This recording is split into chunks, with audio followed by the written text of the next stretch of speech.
நான் நாங்குநேரி தொகுதியில எம்எல்ஏவாகி என்னை வெற்றி பெற செஞ்சு சட்டசபைக்கு அனுப்புனா தென் மாவட்டத்துக்கே ஒரு செய்யணும், தென் மாவட்டத்தையே ஒரு மாத்தணும் அப்படின்றதுதான் என்னுடைய கனவு.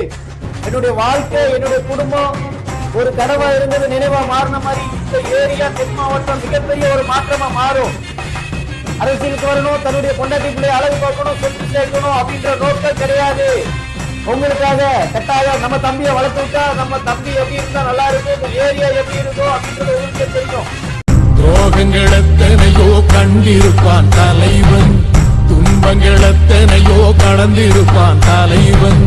நாங்கள் வென்று வாழத்தானே எங்கள் நாட்டை நாங்கள் ஆளத்தானே. பாரங்கள் எத்தனையோ சுமந்திருப்பான் தலைவன், உறவுகள் எத்தனையோ இழந்திருப்பான் தலைவன். தடைகளை வென்று போகத்தானே எங்கள் தலைமுறை மகிழ்ந்து வாழத்தானே.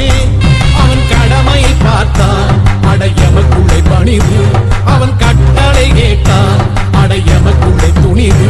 அவன் கொட்டும் போலீசை பற்றி துலங்கிடும் சக்தி பெருமட காலம், அவன் சுட்டும் விரல் திசை முட்டி முழங்கிடும் வெற்றி பெருமட ஈழம். பிரபாகரன் பேரை சொல்லி மீசையை முறுக்கு, பிரபாகரன் தாண்டா எங்கள் விடுதலை நெருப்பு. கால